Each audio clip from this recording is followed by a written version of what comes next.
남도라는 지역 자체는 언제 탄생했냐면 현종 때 탄생했어요. 2018년에 전라도 탄생이 천년이고 그걸로 인해서 역사책도 만드는 게 여기서 나이고 대외 관계는 처음에는 거란하고 상이 저희가 안 되었고 그다음에 여기 그리고 이제 나서 전기 후기에 가면은 고려 시대를 중기로 나누고 후기로 나누어지는 전기는 이 몽골 귀족 사회였다라고 한다면 중기는 몽골 귀족을 뚫고 일어선 무신들이 집권하는 사회였고 후기는 이제 몽고가 침략을 하고 몽고와 관계가 국교가 수립되면서 나왔던 관계예요. 그래서 이제 전기의 가장 대외 관계라든지 국가 운영에 가장 영향을 미쳤던 데가 거의 그리고 이제 중요한 사건 중에 하나가 묘청의 성령천대예요. 그리고 무신들이 나라를 지키라고 했다니 어느 날 불만을 취하고 그런 무력으로 권력을 찬탈하는 게 무신 정변이라고 합니다. 그리고 이제 이 묘청의 난에서 묘청이 등장인물이 큰데 중요한 인물이 누가 있냐면 김구식하고 정상이라는 두 사람 다 몽골 귀족이에요. 글을 쓰는 것이나 저기에는 한 사람은 김구식 같은 경우는 신라의 후손과 경주 김씨의 후손이에요. 그래서 그 당시에 개경을 중심으로 활동을 하던 몽골 귀족이었습니다. 반대로 정지상이라는 인물은 서경을 중심으로 새롭게 등장한 신흥세력이었어요. 나중에 어떻게 되느냐? 김구식이 묘청의 난을 토벌하는 붉은 사령관이 되었을 때 제일로 먼저 했던 행위가 정지상에 목을 치는 거예요. 그러니까 꿈꾸었던 세상 자체가 그림이 달랐던 거예요. 그래서 그것이 이제 묘청의 서경천도라든가 그 뒤에 묘청의 난으로 나옵니다. 그래서 이런 부분입니다. 자, 건국은 918년도에 했습니다. 왕건 스스로도 지방의 송악, 나중에는 이제 개경이 되는 송악에 기반을 두고 있는 상인 세력이었습니다. 아버지가 왕중이라고 하고 20살 때 이제 궁에 밑으로 들어갔었는데 본인도 지방 후족이지만 나중에 견훤하고 천하를 놓고 다툴 때 후삼국의 통일의 주역이 되고자 할 때 가장 힘을 많이 모아줬던 사람들은 지방 후족이에요. 그래서 지방 후족이 개국 공신들이에요. 그리고 이러한 사람들이 왜 무엇을 하려고 그렇게 열심히 싸웠느냐? 여태까지는 뭐냐면 삼한이라고 하는 것은 후삼국을 말하는 겁니다. 그래서 이거는 이제 후삼국뿐만 아니라 이 통일 신라 시대 이전에도 같은 생각이 됐어요. 김유신도 그런 생각을 했고 김춘추도 그런 생각을 했어요. 삼한이 삼국이 하나로 통일을 해야 된다라는 건 누구나 꿈꾸고 있었던 건데 그게 이제 신라로 되었다가 몇 대가 되면 고려로 흡수가 됩니다.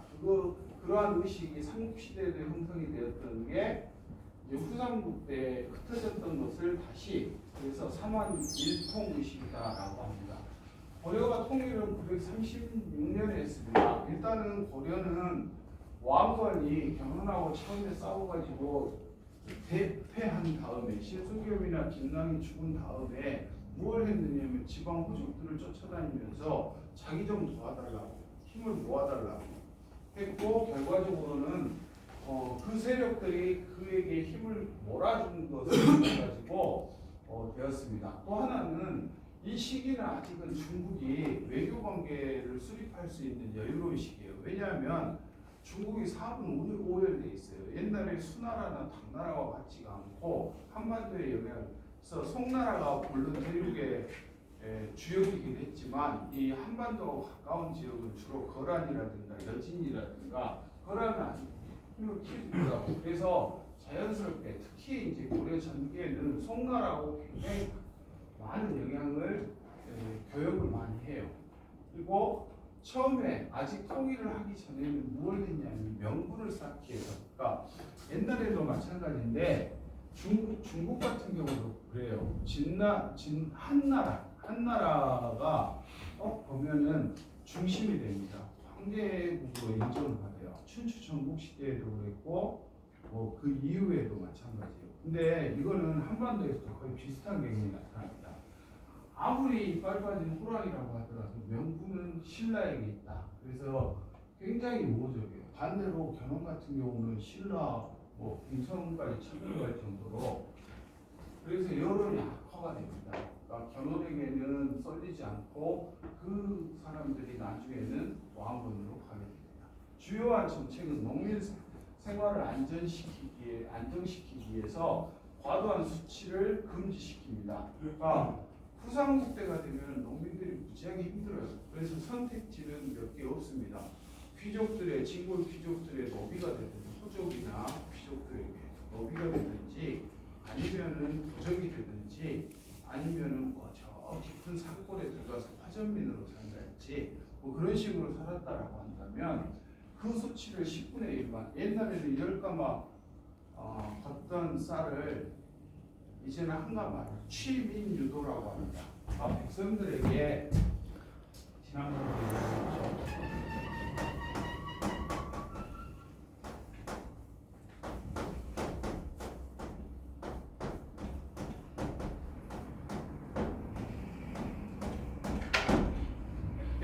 백성들에게 수치를 함에 있어서 뭘 세금을 걷는 데 있어서 기준이 있어야 된다. 법도가 있어야 된다. 취민유도. 자, 이렇게 해서 10분의 1로 세율을 대폭 낮춥니다. 또 하나는 관제를 정비해요. 아직은 뭐 나라가 정비가 안 되어서 일단은 태봉의 관제예요. 태봉이라는 나라는 중해가 세웠기 때문에 신라의 정책하고는 정반대로 가야 되죠. 그래서 광평성, 조선시대 가면 의정부정거에 기능을 할 수 있는 광평성이나 이런 걸 운영을 했다라고 한다면 신라의 뭐 이제 제도, 중국의 제도를 참고를 합니다. 근데 아직은 정비가 안 되어 있기 때문에 뭘 하냐면 개국공신, 호족들을 우대를 합니다. 그래서 자기가 가서 고개를 수그리고 이 사람들을 보여줍니다. 오레가는 나라는 불교가 사상이 주요한 국교예요. 그래서 지금은 절에 가보면은 절은 대부분 저 깊은 산골에 산에 있죠. 뭐 가까운 올해는 단풍이 완전히 실패했대요. 근데 원래대로 하면은 지금쯤 가면 내장산 저거 장성의 동기에 있는 내장산 같은 경우는 애기단풍으로 유명해요. 그리고 내장산도 있고 백양산도 있고 장성 쪽에서 가면 백양산가 있는데 아무튼 그런 것들은 중심가에 있는 건 아니죠. 근데 고려 시대에는 중심가에 있었어요. 시내 한복판에 절이 있다든지 물론 여기 원각사도 있고 뭐 저기도 있고 그런데 고려 때에는 그게 일상화됐죠. 그랬던 것이 이제 조선 시대에 가면 숭유 업불 정책 때문에 절들이 산속으로 들어갑니다. 근데 어쨌든 불교가 있었고 유교는 아직은 정착이 안 됩니다. 나중에 광종 때 과거제를 시행을 하고 또 성종을 거치면서 유교가 정착이 돼요. 또 하나가 뭐가 있느냐면 풍수도 참입니다. 풍수는 그 지리와 관련됐죠. 인문 지리라고 하는데 산의 뭐 지세가 어떠한다든지 뭐 이런 식으로 묘자리를 어디에다 아니면 궁궐터를 어디에다 세우면은 좋다랄지 이런 부분입니다. 고참은 무엇이냐면 개인이나 사회나 국가의 길흉화복이에요. 그래서 소위 말하면 점치는 거예요. 쉽게 말하면. 그런 식으로 해서 두 개가 합쳐져야죠. 그래서 하나는 질이고 하나는 점이라고 봐야죠. 점. 그게 이제 있었고 불교의 기원 행사가 불교가 국교이고 불교가 유교를 압도하던 시기이기 때문에 불교와 관련된 행사가 엄청나게 크게 해야 됩니다. 두 가지인데 하나는 연등이고 하나는 철관이에요. 연등에는 우리 4월 첫 화요일 날 시내에 가보면 불 켜는 게 있죠. 불교 신장 손들라면 없으니까 할 말은 없는데 자 4월 첫 화요일 즈음해가지고 시내 곳곳에 불 다는 거 원래는 뭐냐면 탑 주변에다가 불을 켜는 게 연등의 기원이에요. 근데 그것이 나중에 보면은 고려 시대를 거치면서 이건 국가적인 행사가 됩니다.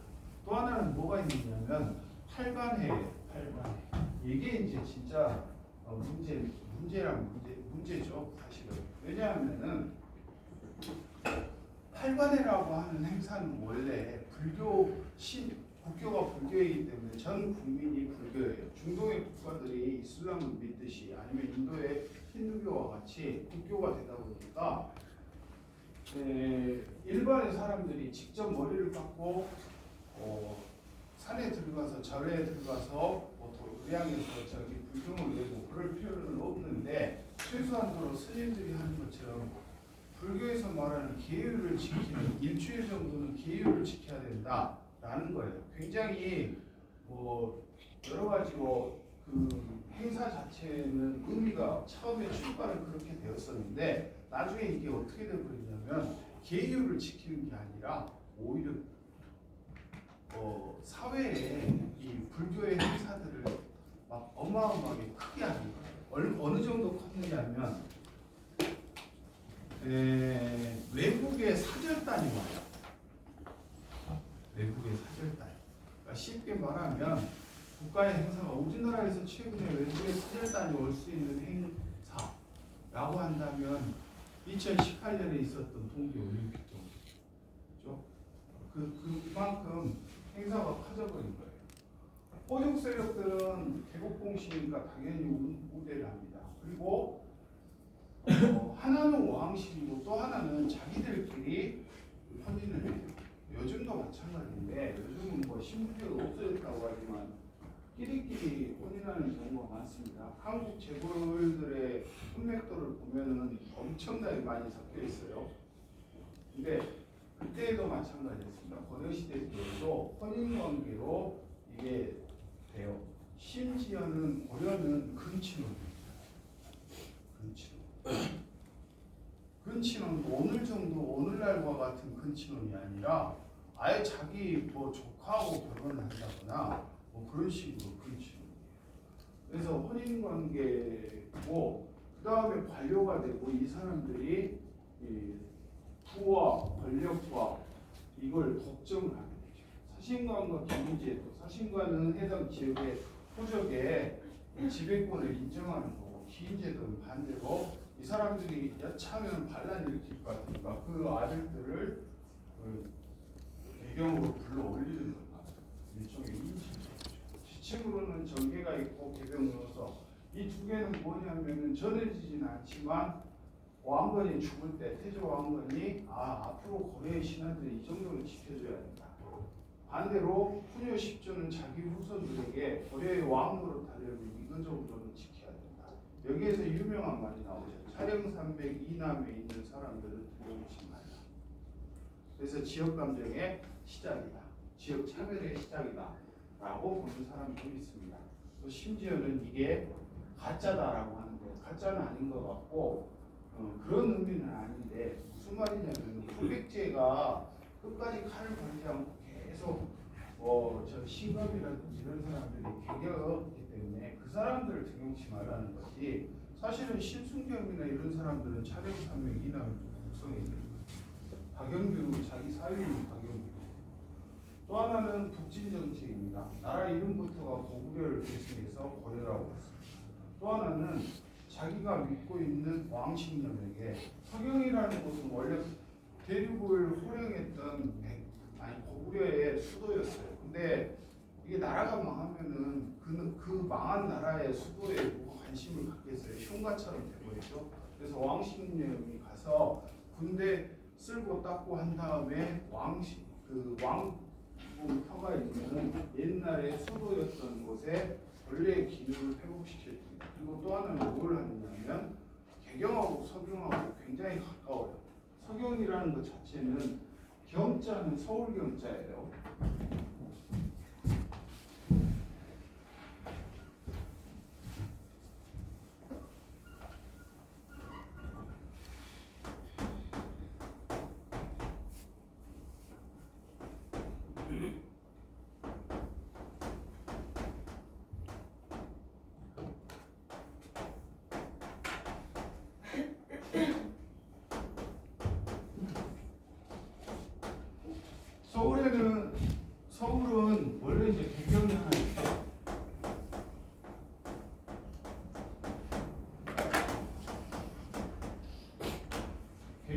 있어요. 여기는 개성, 고려의 수도.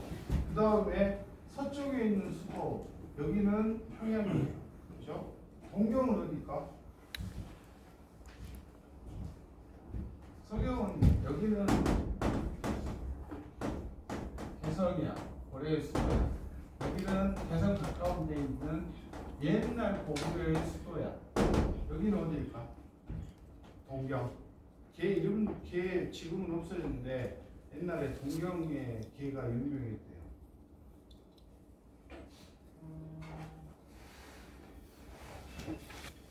동쪽에 있는 수도가 어디일까? 고려에서. 그냥 찍어봐요. 여러분들 찍으라 해서 찍어. 어디일까? 나주? 나주는 서쪽 같은데? 나주 동쪽 한반도 전체에서 다 봐요. 위치상으로 여기가 개경이야, 여기가 서경이야. 그럼 동경은 어디쯤일까요? 여기가 서쪽이잖아요, 전부. 이쪽 동서. 그럼 동경은 어디일까? 동쪽의 수도. 예? 경주. 아, 여러분들은 다 알고 있는데 왜 말을 안 해? 옛날 저기의 수도, 신라의 수도. 그렇게 해서 서경덕 경영을 왕신님에게 군대를 가지고 쓸고 닦고 군사훈련까지 시킵니다. 이게 편수가 돼요. 또 하나는 청천강에서 영흥까지, 함경도 영흥까지 영토를 확장을 이렇게 점자죠. 그리고 그 대광현이라는 사람은 마지막 그 왕 태자 발해의 태자였는데 자기 선조들에 대해서 제사를 허용한다라고 하는 것은 발해의 권위를 인정한다라는 거예요. 그리고 거론하고 단결을 합니다. 아예 니들은 발해를 멸망시킨 나라야. 우리는 니들하고 안 놀아라고 합니다. 얼마나 심하냐면 전쟁 때에도 요새 뭐 이스라엘이 하는 짓이 그런 짓인데 전쟁 때에도 외국의 사신들은 저기를 하지는 않아요. 그죠? 그 다음에 또 뭘 하느냐면 병원이나 응급차나 의료시설들이나 아니면 구급차나 이런 것들은 절대 폭격하지 않아요. 이스라엘은 그거 다 하고 있어요. 근데 뭘 하냐면 거란에서 태조 왕건에게 나라 통일해서 축하한다고 낙타를 보내요. 지금이야 동물원 가면 낙타 구경할 수 있지만 그 당시에 낙타는 없지. 중동에서 가지고 온 건데. 그래서 어찌어찌해서 굉장히 진상품으로 멋진 걸 줬는데 어떻게 해버리냐면 사실에 모금해버리고 낙타는 굶겨주고. 그러니까 사실은 외교관계에서 있어서는 안 될 일들입니다. 전근대 사회에서도 그래서는 안 되는데 그런 짓을 해, 그런 지시를 하면 안 되지. 그런 식으로 의지를 표명을 합니다.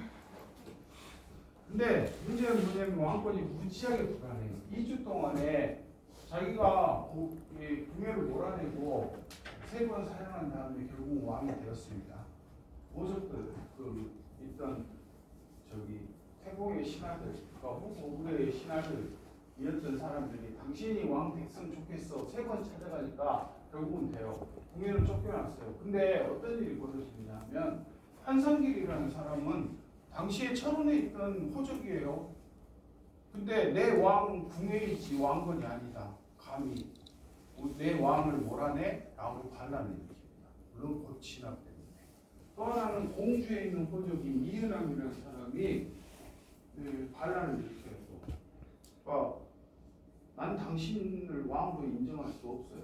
그래서 그리고 후백제 인접 지역에서 나는 왕건이라는 사람하고는 안 친해. 나는 그 사람이 인정할 수 없어라고 하면서 후백제로 넘어가고 있는 거지. 그런 식으로 계속적으로 국내 정세가 고려의 정세가 불안정해요. 그러자 한편으로는 그런 속에서 이제 제거하고 경험하고 다뤄야 되기 때문에 채널로 다뤄야 되기 때문에 중태 비사라고 합니다. 자신은 낮추고 상대방을 높인다는 뜻이. 호족들에게 쫓아다니면서 뭘 하는지 나 좀 잘 봐주세요. 나 궁예 대신 궁예가 그렇게 폐륜적인 짓을 했는데 나는 절대 그런 짓 안 해요. 그리고 당신들은 높이 떠받들어 주겠어요. 그래서 이제 전국에 29명이나 되는 부인을 호적들 쫓아다니면서 저한테 딸 주세요. 제가 사이처럼 아니 사이가 되어서 당신들을 장인어른으로 모시겠습니다. 그게 준폐 비사예요. 그리고 이제 훈요 십조하고 저기 하게 돼요. 그렇게 해서 이제 어느 정도 왕권 그리고 후삼국도 통일을 했습니다. 그러자 두 번째 왕이 누구냐면 해종이에요. 첫째 아들이에요. 근데 엄마가 누구냐면 나주에서 나주 오씨 가문의 딸이에요. 그러니까 유명한 이제 설화가 있는데 그 나주에 상륙을 했는데 우물가에 가서 하도 더우니까 우물가에 갔더니 어떤 처자가 물을 청하니까 처자가 물을 떠줬대요. 그랬는데 그 물에 버드나무 가지를 띄워서 주더래요. 왜 버드나무 가지를 띄워서 주나 했더니 더운 여름날 찬물 마시다가 물에 체하게 되면 죽어요, 사람. 실제로. 그래서 체하지 말라고 후 불어가면서 천천히 마시라고 줬다고 그렇게 하니까 대단하네 라고 했는데 그 딸이 그 처자가 누구였냐면 당시에 나주에서 제일로 번창한 호족의 가문인 오다련의 딸이었습니다. 그날 저녁에 오다련이 자기 딸을 저기 왕건에게 이제 저기 해요. 그렇게 해서 왕후가 된 게 장화왕후고 그 아들이 바로 혜종입니다. 첫째 아들이에요. 그러자 이제는 뭐냐면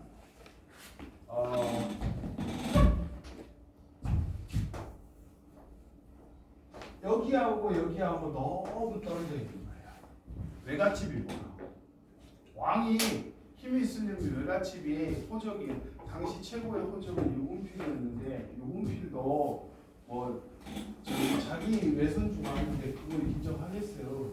이렇게 떨어져 있어요. 너무 멀리 떨어져 있는 거예요. 외갓집은 멀어요. 그래서 안 되겠다 싶어가지고 박술이라고 자기 따라다니면서 계속 돈을 벌었던 사람인데 나이가 너무 많이 들었어. 그래서 고려사에는 뭐라고 나오냐면 박술이가 병사였다. 반면에 왕규는 딸을 2명을 태조에게 바쳤어요. 그러니까 왕비가 2명이야. 거기다가 좀 황당하죠. 이목벌 되는 사람이 또 해종의 부인이야. 큰 친언이죠. 완전 큰 친언이잖아. 그래서 뭘 하느냐면 한 번은 병사들을 동원을 해가지고 해종을 죽이려고 했는데 이미 알고 도망쳤고 또 한 번은 자기 딸에게 자기가 생각하기에는 해종보다는 다른 그 저기가 외손주가 더 셀 것 같아서 미는 외손주가 달라요. 그래서 회종을 자기 딸을 시켜가지고 회종을 암살시키려고 독살하려고 약탕기를 가지고 가라고 하는데 가다가 넘어져요. 일부러 남편을 죽일 수는 없잖아요. 그래서 그렇게 해서 2번이나 암살 시도를 합니다. 어쨌든 간에 그런 속에서 있다가 죽어요. 회종은 일찍 자리를 떠요. 그러자 그 다음이 누가 되느냐 하면 정종이 됩니다. 정종과 광종은 이제 형제간인데 여기는 외갓집이 충주 유씨가 유분필이에요. 당대 최고의 호주 권력을 잘 거기에다가 또 누가 있냐면 왕식령 오탑 왕식령 왕유가 아니라 차였지. 헷갈립니다.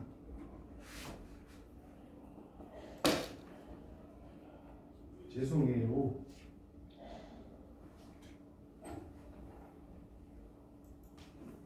왕식령하고 다다 있었습니다. 그래서 딱 그 해종이 죽자마자 삐뽀삐뽀 사이렌이 비상 사이렌이 울리자 서경에 있던 왕식령이 군대를 이끌고 개경으로 들어옵니다. 그래서 뭘 하느냐? 왕규를 박술이 제거하고 그 다음에 왕규까지. 박술이는 병사가 아니고 박술이가 제일로 컸고 그 다음이 박술이는 이미 그 뭐랄까 나이가 너무 많아요. 그래서 자연스럽게 제거했고 개길 수 있는 왕규를 숙청을 했는데 몇 명을 죽여버리냐면 왕규를 따라다니던 사람 300명을 죽였어요. 그러자 이제 정종이 이렇게 많은 피를 흘렸는데 되겠어요? 기분이 나쁘죠. 그래서 뭘 하려고 했냐면 기왕에 있는 수도 서경으로 천도하려고 했어요. 그리고 광군, 자기가 친위 군대로 할 수 있는 광군을 확대를 합니다. 근데 문제는 뭐냐면 6년간 재위하다가 죽어요. 일찍 죽어요. 병사. 그리고 나서 등장한 사람이 광종입니다. 이제 거의 초반기에 폭군의 형태를 띠게 되는데 일단 근친혼을 딱 해버립니다. 뭘 하느냐면 자기 이모인 태조의 딸, 그 다음에 자기의 그 형의 딸이니까 조카인 태조 딸, 그러면서 뭘 하려고 했냐면 호족들과의 외척 관계를 수립하지 않아버린 겁니다.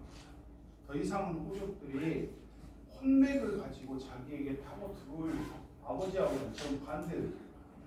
그리고 집권 7년까지는 온건한 방법이에요. 그래서 집권하자마자 왕이 되자마자 기존에 있는 개국 공신들, 아버지 따라다니면서 공을 세웠던 사람들에게 벼슬도 높여주고 빈단도 주고 이렇게 합니다. 머리를 조아려요. 어떻게 보면은 중패 비사와 같은, 자기 아버지가 했던 중패 비사와 같은 일을 합니다. 그리고 나서 그래서 이제 저 즉위년에 공역자를 보상한다 했지. 그리고 중국은 이제 송나라가 있긴 한데 후주도 있었어요. 그래서 후주하고 외교 관계를 맺습니다. 여기까지 좋아요. 그 다음부터가 이제 문제입니다. 광종 7년이 되면 노비 안건법을 실시해요. 너무 유명한 법이죠.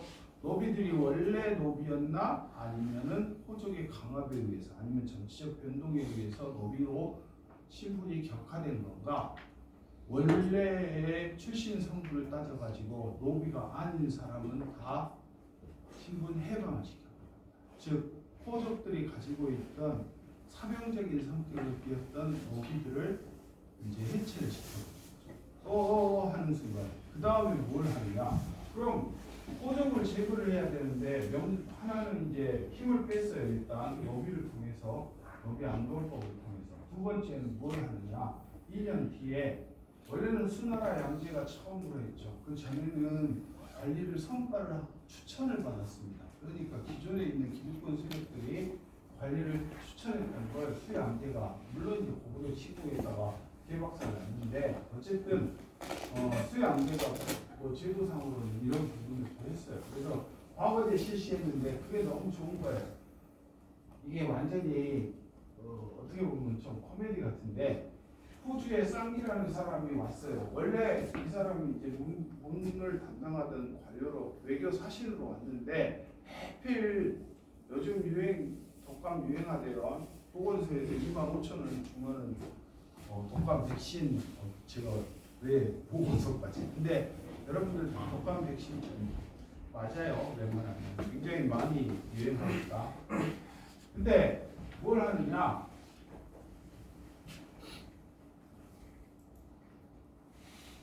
안 돼. 뭐지?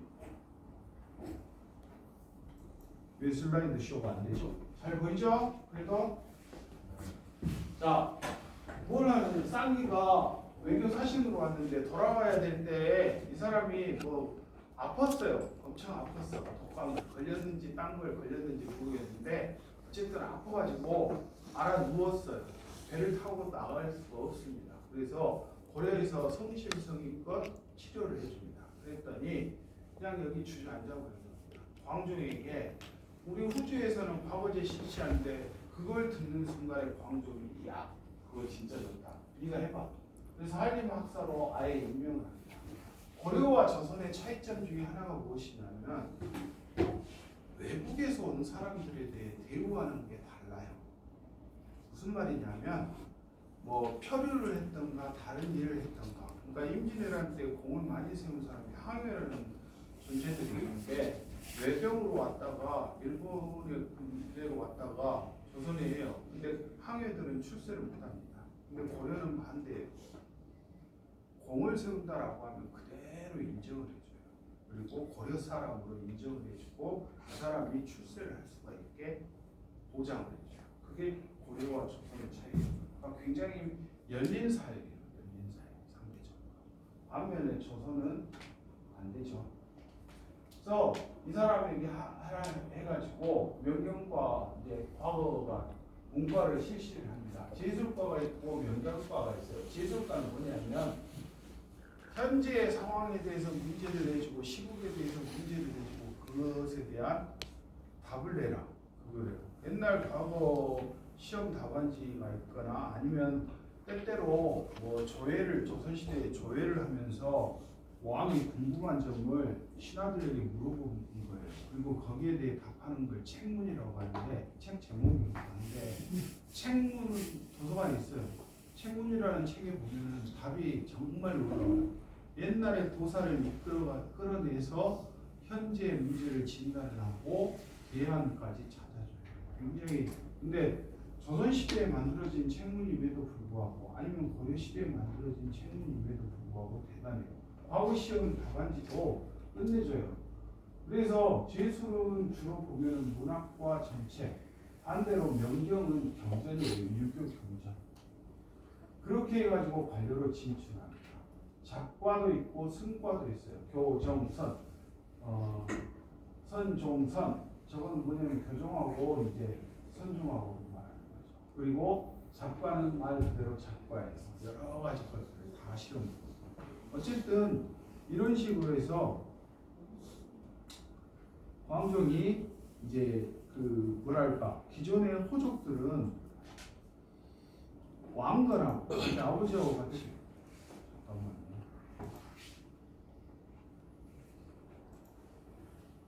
왜 이래? 안 되겠다. 왕건은 말을 잘 타고 활을 잘 쏘고 하는 무신들이죠, 호족들.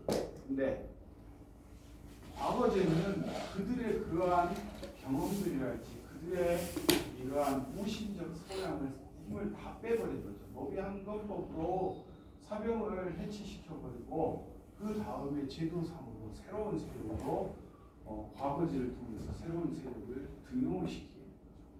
공복을 제정합니다. 그리고 나서 이제 앞으로 내 자단 비록인데 색깔에 따라서 고위 관료부터 이렇게 쫙 색깔에 따라서 이거는 뭘 뜻하느냐면 앞으로 내 신하가 될 사람들은 요 옷을 입어요. 통계가 강화가 되는 거죠. 이 정도 했으니까 이제 뭘 하느냐? 스스로 이제 황제 윤리관을 쓰게 됩니다. 황제 칭호하고 상덕 빛 광자의 덕 덕자의 덕 빛 덕이 빛난다는 뜻이에요. 중풍 산내 산이 풍요롭다라는 뜻인 것 같은데 독자적인 영어 중국과는 다른 고령만의 연어를 쓰기 시작합니다. 또 하나는 후주라든가 송하고 매교를 해요. 그래서 그들의 문물을 후주하고 하는 과정에서 쌍기를 건졌다라고 한다면 송관이 일상적으로 해가지고 문물을 수입합니다. 그리고 황제가 거주하는 곳이기 때문에 개경은 황도예요. 황제할 때 황자하고 도할 때 도자. 서경은 서도 이런 식으로 해가지고 명칭 자체를 바꿔보죠. 그리고 이제 영토도 확장을 해 나갑니다. 그리고 나서 칼을 뽑아들기 시작합니다. 대상 준홍이라는 사람. 대상은 이제 벼슬이고 준홍이 이름인데 이 준홍은 누구냐면 대표적인 호족입니다. 그 당시 가장 자기에게 개길 수 있는. 그러니까 여러분들은 안 봤을 텐데 옛날에 보면 옛날 영화 중에 그 주유소 습격 사건이라는 영화가 있어요. 1탄.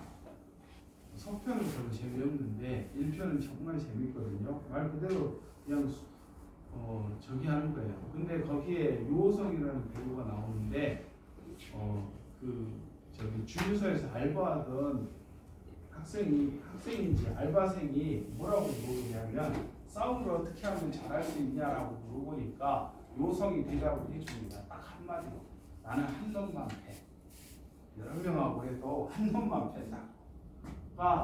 대상 준홍이 그런 경우죠. 그래서 수장의 귀향을 보내고 그 뒤부터 개기는 사람들은 다 숙청을 해버립니다. 그래서 옛날 부신이라고 하면 여기서 말하는 옛날 신하들은 아버지를 따라다니면서 고려를 만들었던 개국공신이에요. 즉 호족들이에요. 호적들이 40명밖에 안 나와요. 오, 많네라고 생각할지 모르지만 그렇지는 않죠. 엄청 줄어든 거예요. 그리고 자기를 지켜줄 수 있는, 자기가 자기 명령에 죽고 살 수 있는 시위군, 친위군들. 그리고 승군부는 군부로 내고 내부는 장위군으로 합니다. 그래서 총 왕에 있었던 시기는 다른 왕들에 비하면 어마어마하게 길어요. 26년 동안. 26년 동안 호족의 씨를 거의 말다시피 하니까 그의 아들인 경종이 원전에 딱 들어서니까 호족들이 입이 이딴만큼 나와 있어요. 후손들이 입이 이딴만큼. 그래서 뭐라고 하느냐? 참소, 거짓되게 상소를 올려가지고 피해를 입은 자들에게 거짓된 상소에 피해를 입은 자손들에게 과거에 호족들을 치는데 상소를 올렸던 자들에 대한 복수를 허용을 해줍니다. 그래, 니들 해봐. 했더니 뭘 하게 되느냐면 아주 새로 과거제를 통해서 광종의 개혁 정치를 지지하고 이끌었던 사람들이 시간 많을 거 아니에요. 이제 바뀐 거죠. 그러자 신진 세력을 살상을 금지를 시킵니다. 이제 니들 싸움하지 말고 호족은 호족대로 새롭게 신흥 세력, 과거를 통해서 부상한 세력들하고 타협을 이루게 돼요. 그리고 그걸 확인해 준 게 무엇이냐면 시정 전시과예요. 전시과라고 하는 것은 전자는 밭전자예요. 시는 뗄나무를 말하는 건데 이건 뭘 뜻하느냐면 임야. 그래서 시정은 뭘 시작한다는 뜻이에요. 그리고 전시과는 고려의 전기에 후기 가면 아무 의미가 없어요. 그래서 전시과를 시행을 합니다. 일종의 타협 체계예요. 그래서 현재에 있는 사람들뿐만 아니라 과거의 벼슬이 있거나 호족들의 관계에 대해서도 인정합니다. 그러다가 이게 세 분 바뀌어요. 세 분 바뀌는데 그냥 넘어가겠습니다. 음서는 공신하고 종신 자손들이에요. 그러니까 하나는 왕족이고 하나는 개국 공신들이나 이런 사람들 아니면 5품 이상의 관리들에게 혜택이 있습니다. 고려라는 사회하고 조선이라는 사회의 근본적인 특징 중에 하나가 무엇이냐면 음서제도입니다. 조선시대에 음서로 출사하는 사람들, 쉽게 말하면 벼슬에 나가는 사람들은 있었을까 없었을까?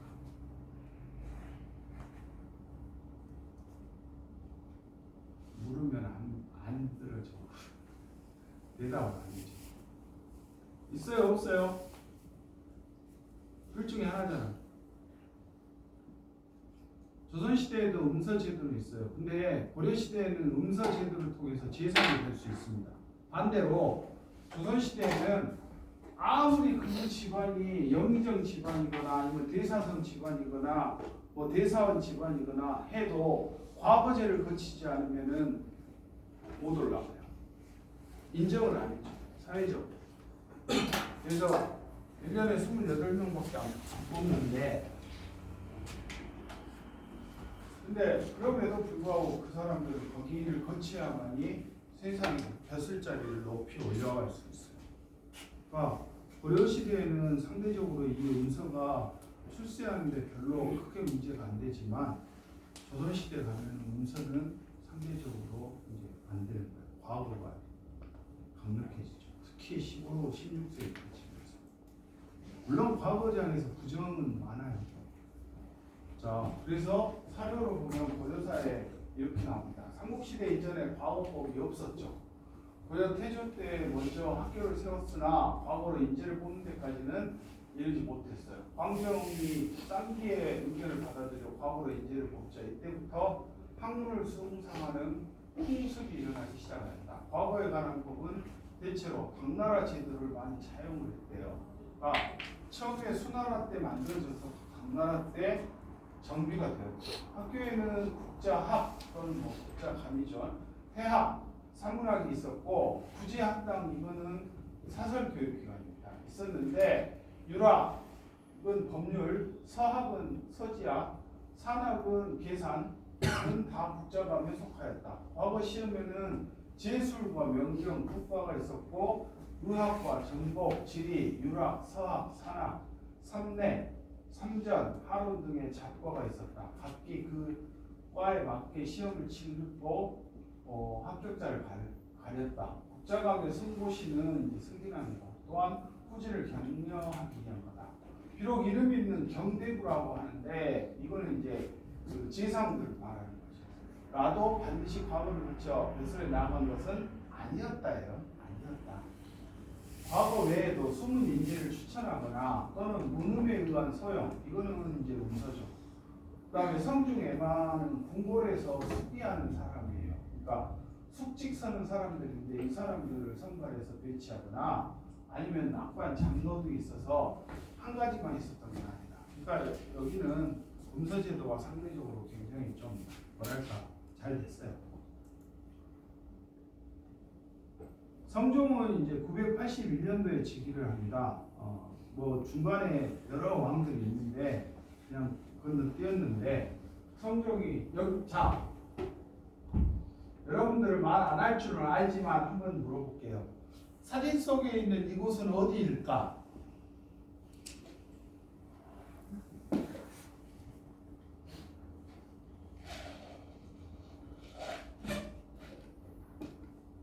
찍어봐. 어디일까? 아, 왜 말들을 안 해? 사진 속에 있는 이건 어디일까?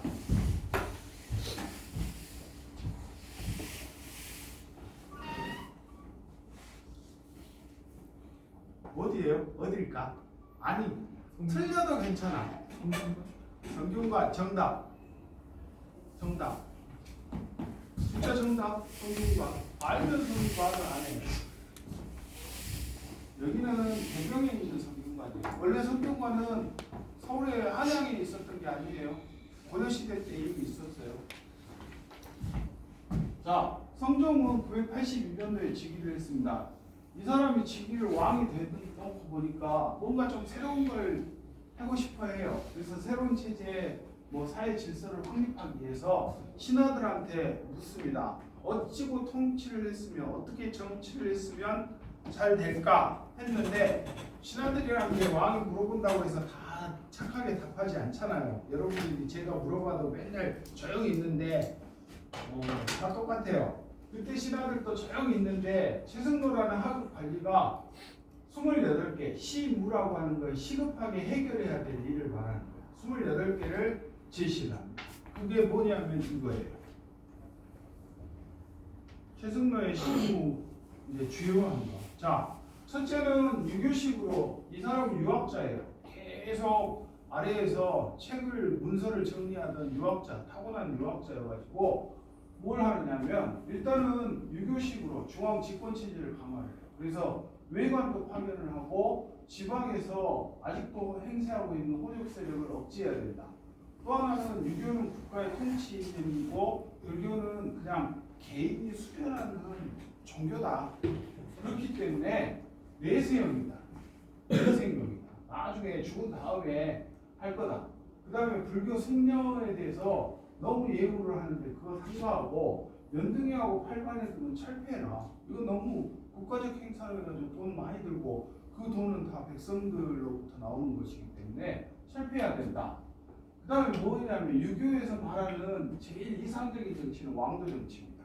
왕이 백성들을 대상으로 제대로 정치하는 거. 그게 공자의 도리고 맹자의 도리예요. 그게 이제 교과서에는 왕도 정치라고.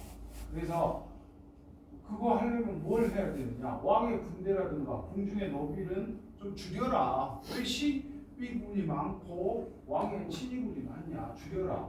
그 다음에 귀족 관료들, 호족들이나 아니면 새롭게 나온 몽골 귀족 관료들의 권위라든가 특권은 좀 예우해줘라. 중국의 사실수는 가는 것이 다 돈이다. 그거 축소 좀 하고 사무역이라고 하는 건 국가의 세금을 안 바쳐요. 자기들끼리 돈만 벌어요. 그러면 그건 안 되지 않느냐. 그러니까 사신이 갈 때 같이 가서 공무역을 하는 거는 인정을 하겠어요. 왜냐하면 그거는 국가의 세수익이 되니까. 근데 사무역은 말 그대로 밀무역이 되거든요. 그래서 사무역 금지시켜라. 양인하고 천민하고 그걸 확립을 해서 신분제도는 엄격하게 해야 된다. 그래서 결국 어떻게 되느냐? 전국에 12목을 설치하고 외관도 파견해요. 팔관회 폐지해요. 집을 저물러 삼는 거. 개경에서 나중에 큰 집을 짓고 살다가 죽을 때가 되니까 나 이거 절할래 라고 하는 경우가 많이 나타나요. 그거 금지시켜. 그 다음에 국자감은 국립대학이에요. 조선시대 성균관이죠. 그거 크게 키우고 12목의 의학 박사하고 유교의 경전을 가르치는 경학 박사를 파견합니다. 이게 이제 제도가 정비되어 나가는 거죠. 관료제, 유교적 관료제하고 불교 행사를 제한하는 거랄지 당나라의 삼명육부제, 성의 중추원이나 삼사 이런 제도들을 수용을 합니다. 중앙의 집권체제. 그리고 이제 중서문화성은 982년과 983년에 만들고 상서성, 중추원. 상서성은 그 밑에 뭐가 있냐면 육부가 있어요. 좀 뒤에 이제 나오는데. 그리고 대관제도는 이건 정말 중요해요. 왕이 왕정치 못하면 안 되니까 그거 하도록 목숨을 걸고 자기 목에 칼이 들어오더라도 왕에게 바른 말을 할 수 있는 게 대관제도고, 그걸 제도적으로 고려도 그렇고 특히 조선 같은 경우는 대관제도를 3사로 보고, 조선의 3사와 고려의 3사가 틀려요. 고려의 3사는 조선시대로 따지면 호조예요, 호조. 근데 조선시대의 3사는 사원부, 사관원, 홍관 이 세 군데는 언론기관이에요. 왕의 자문기관. 완전히 틀리죠. 그래서 지방관 파견했죠. 지방의 호적은 향리로 격화가 됩니다. 신분이 이제는 집권 세력이긴 한데, 근데 조선시대 향리와 고려시대 향리가 또 틀려요. 뭐냐면 향리는 향리가 맞는데 지역에 있는 건 맞는데 이 사람들은 역할이 다르고 신분이 달라요. 고려시대에는 일종의 지배층, 지방의 지배층이다라고 한다면 조선시대에 가면은 수령을 보좌하는 지배층, 중인인 거죠. 양천을 구분하기 시작을 합니다. 그리고 유교 교육을 하기 위해서 국자감. 이게 국자감은 성종 때 설치가 되었는데 그 뒤로 성균감, 성균관 이렇게 바뀌게 돼요. 그래서 저거는 고려에 남아있는, 개성에 남아있는 성균관이라고 합니다. 지금 뭐 서울에 있는 성균관대에 있는 성균관은 다르죠. 그래서 성균관이 600년 된 학교라고 해요. 그런지는 모르겠어요. 10분 쉬었다 갔다 정각에 찍을게요.